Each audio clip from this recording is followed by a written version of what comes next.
Barakatah Yahweh, Barakatah Yahweh Shai. All praises to Yahweh, Bahashem Yahweh Shai, Bahashem Rekah Kadash. Yahweh being the name of the Heavenly Father, Yahweh Shai being the name of His only begotten Son, who they ignorantly call Jesus Christ. Now, the times of the Gentiles is key to understanding the scriptures, because if you don't understand that the Gentiles will be ruling at a certain time and their rulership is contrary to the complete plan of the Most High, their rulership is just for a small period of time. You see? And so let's go to the scriptures and show this rulership that these Gentiles would be having over the Israelites, who was born to rule and who was supposed to have the rulership since the beginning. Psalms chapter 2, it talks about the rulership of the Gentile. It says in verse 1, it says, "Why do the heathen rage and the people imagine a vain thing?" See, they're imagining that they're going to rule forever, that it's always going to be rulership of non-Israelites, that they're going to be ruling over the Israelites. Verse 2, it says, "The kings of the earth set themselves, and rulers take counsel together against the Lord and against His anointed, saying," what are they saying in the UN? See, the United Nations, what are they saying? We're going to rule. This is the plans that we got for our rulership. See, we are united and we're going to keep our rulership. And they know that the Lord is coming. They know that He's waking up His people. They want to keep His people under them. Look at verse 3. It says, "Let us break their bands asunder and cast away their cords from us." So they want to divide the Israelites, and they want to keep the Israelites and pretty much destroy the Israelites. Now, we jump down.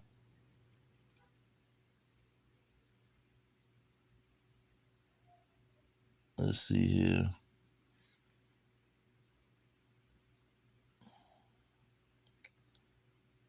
Well, let's go to Psalms 83.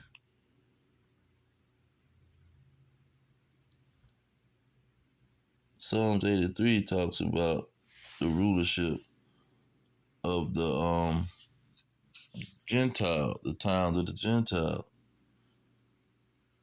It says in Psalms 83 and 2, "For lo, your enemies make a tumult, and they that hate you have lifted up their head." See, they are in rulership. They lifted up their head. Now they are ruling over the Israelites. Psalms 83 and 3, it says, "They have taken crafty counsel against your people and consulted against your hidden ones."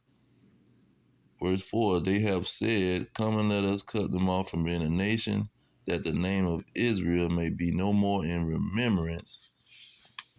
For they have consulted together with one consent. They are confederate against you. The tabernacles of Edom, of the Ishmaelites, Moab, and the Hagarenes, Gebal and Ammon, and the Amalekite. See, he go to naming the Gentiles that's going to be ruling. Now he go to Isaiah. Let me put this one on the screen.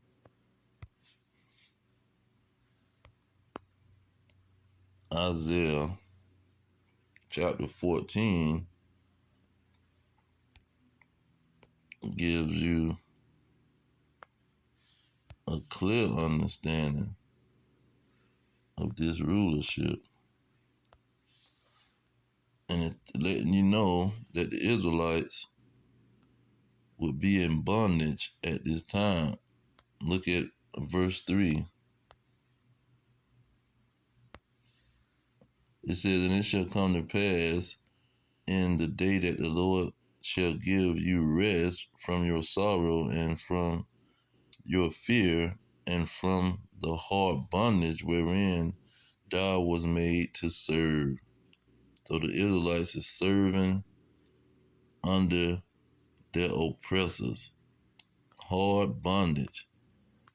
But when they serving this hard bondage, look at what the nations are doing. Look at what the heathens are doing. Verse 18. All the kings of the nations, see the Gentile, even all of them lie in glory, everyone in his own house. The Gentiles are ruling. See, these other nations and their kings is ruling in their land. See, that's what they say, in their own house, because they have a land and they're ruling. They have kings. They have rulerships. Okay, so this is what the Gentiles is doing.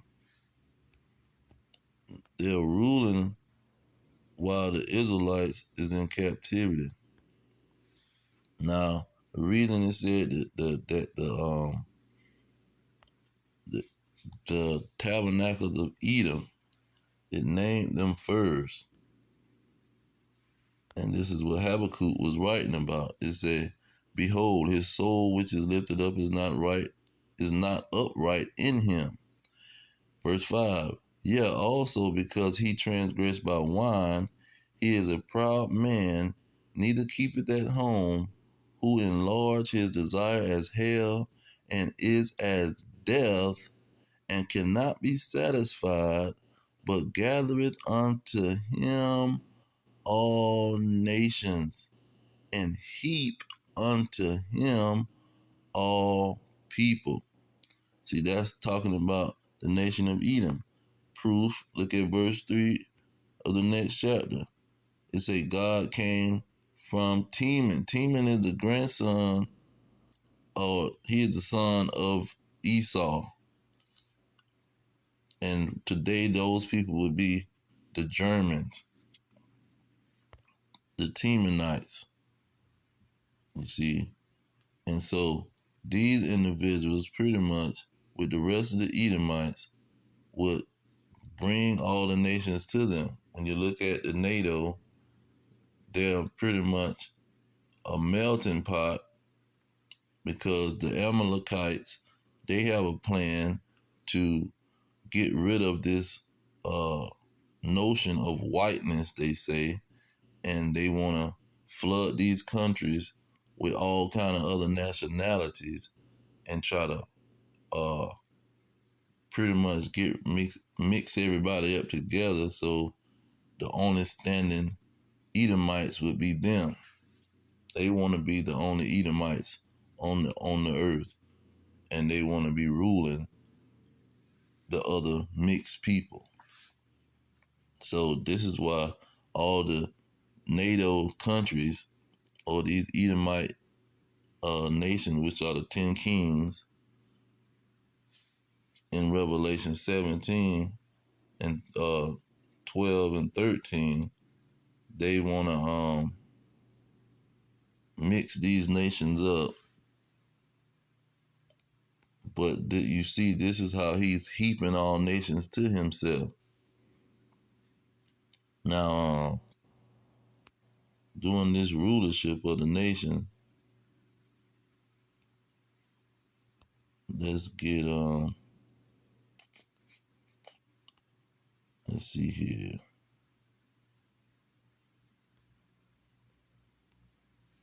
Let's get Luke again. Luke 21:24. And it's very specific. It says in verse 24, and they shall fall by the edge of the sword, and shall be led away captives into all nations, and Jerusalem shall be trodden down of the Gentiles until the time of the Gentiles be fulfilled. So the Israelites are going to be in slavery until the time of the Gentiles are fulfilled. Now, that's in Micah. Micah chapter 4, verse 1. It says, but in the last days it shall come to pass. What will come to pass in the last days? Look at verse 10. Now, when you go into verse 9, Salakia, verse 9 say, now why do you cry out loud? Is there no king in you? See, the Israelites is not ruling. They don't have a king. Why don't they have a king? Look at verse 10. Be in pain and labor to go forth, O daughter of Zion, like a woman in travail. For now shall you go forth out of the city. What city? Jerusalem. Because Luke 21:24, they shall be trodden down of the Gentile. It shall be the time of the Gentiles' rulership. So they're going to go out of the city, and the Gentiles is going to trample down Jerusalem, and the Israelites is going to be in slavery. It goes on to say, and you shall dwell in the field. See, you're going to dwell in the field. You're going to be picking cotton, sugar cane, pecans, tobacco. You're going to be working at McDonald's, Burger King, Walmart, Winn-Dixie, Piggly Wiggly. You're going to be working at all these stores and fields and jobs. It says, and thou shalt go even unto Babylon. You're going to be in America. Babylon the Great, Revelation 18. There shall you be delivered. See what he say? Come out of her, my people. He's saying that's going to be deliverance. Come out of Babylon. Okay? There the Lord shall redeem you from the hand of your enemies, because they are ruling. You're going to be redeemed from the rulership of the Gentiles. Verse 11, now also many nations are gathered against you. See, the Gentiles are gathered against the Israelites during their rulership. That's what these people don't understand. That the rulership of the Gentiles is that they're going to be ruling, which is the United Nations, and they're going to be against the Israelites. They're not going to be against some Baptist church, Protestant church, Roman Catholic church, Jehovah's Witness church, uh, uh, any kind of Christian church. They're not going to be against the church of good people that believe in the Bible. See, it had nothing to do with the Bible.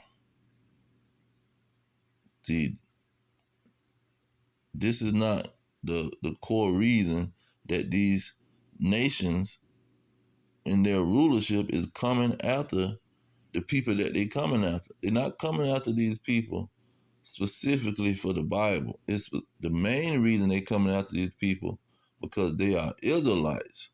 Now, due to that now that they know that they're Israelites, yeah, they're gonna get the ones that understand the Bible, because that's gonna be an indicator that they are the chosen Israelites, because they know all the Israelites not gonna make it. So the Bible is the key to finding out who's gonna be the chosen. That's why they never separated them from the Bible, because they understand they're gonna be the ones that can understand the Bible and break the Bible down. Now, let's go back to Luke 21 real quick. I'm gonna close out just to back up that point I made. Now, the disciples asked Yahushua in verse 7. They asked him when was the gonna be a sign. What was the sign? So this is one of the signs. Verse 15. For I will give you a mouth and wisdom, which all your adversaries shall not be able to gainsay nor resist. See, the kings that's persecuting the Israelites, that's ruling over the Israelites. See, these kings won't be able to gainsay or nor resist what the Israelites is bringing forth with their mouth and with their wisdom. They're gonna not be able to do anything, because they just been hiding the lie. I mean, they just been lying the whole time and hiding the truth. Let's go to Luke 12 real quick. It says, for there is nothing covered. See, the nation has covered over the truth. They covered over the truth of how the Israelites was was the original rulers on earth, and they fell out of their rulership to give the Gentiles a small period of time to rule, so prophecy can be fulfilled. Then it says that shall not be revealed. Who gonna reveal it? The Israelites gonna reveal it. That's why Amos 3 and 7 it say, I shall do nothing unless the Lord shall do nothing unless he reveal his secrets to the servants, the prophets. Neither hid, so that they hide in the truth. That shall not be known. The Israelites is gonna make the truth known, and nobody's gonna be able to gainsay nor resist what they're bringing out with their mouth, because they're gonna be speaking with the oracles of God, like 1 Peter 4 and 11, and Isaiah 8 and 20. They're going to be speaking to the law and to the testimony. Nobody's going to be able to gainsay this Bible. That's why Hebrews 4 and 12 talks about the Bible as a sword. It's going to be used like a weapon to kill and destroy all lies that these nations, and mainly the Edomites, come up with. Now, let's get 2nd Ezra 6 and 9. It say, for Esau is the end of the world. The Edomites is the head ruler and the leader of the heathens in their rulership. They are going to be the end. It say, to the time of the Gentiles be fulfilled, to the time that the Edomites rulership come to an end. And Jacob is the beginning of it that followeth. Yahweh clearly said that the Israelites is going to be ruling afterwards. Let's get it real quick. He said that until the time of the Gentiles be fulfilled, meaning the time of Esau is the end of the world. And it said, and then they shall see the Son of Man in a cloud. They shall see the Son of Man coming in a cloud with power and great glory. When these things come to pass, then look up, lift up your heads. See, in Psalms 83, it said that the kings of the earth, the Gentiles lifted up their heads. That means they came into rulership. Now when Yahweh shall come back, he's telling the Israelites, you're going to lift up your heads, and for your redemption is going to be at that time. You see, not the Gentiles, because the time of the Gentiles is going to end. It's going to be the time for the Israelites to go into their purpose. And what was their purpose? Let's get that real quick, because it's in the Apocrypha. I can't quote the Apocrypha because most people don't know the Apocrypha, because this is how they hid the truth from the Israelites. Look at verse 55 to get straight to the point. All this have I spoken before you, O Lord, because you made the world for our sakes. He made the world to be ruled by the Israelites. And this is why he can make a statement and say, ye are gods. Ye are the powers that's going to be ruling this world. See, and they trying to say we doing idolatry, racial idolatry. No, this is the race that the Lord chose to rule. He chose the tribe of Levi to do his service. He chose the tribe of Levi to that one family, Aaron's family, Aaron, the sons of Aaron. He chose that one family to do the temple service. Is that racial idolatry? No, that's how the Lord was working. When he chose the nation of Israel the first time, was that racial idolatry? No, that's what he chose to do. He didn't chose all the nations to have a prophet and to work with all the nations. He only dealt with the Israelites because that's his original purpose and his final purpose. But I'm going to leave it there. All praises to Yahweh, Bahashem Yahweh Shah, Bahashem Rikakadash. Double honors to the elders pushing the truth. Peace to the elect worldwide. The blacks, Hispanics, and Native Americans, descendants of slaves scattered around the globe on slave ships and through many captivities. Our kingdom is at hand. Shalom.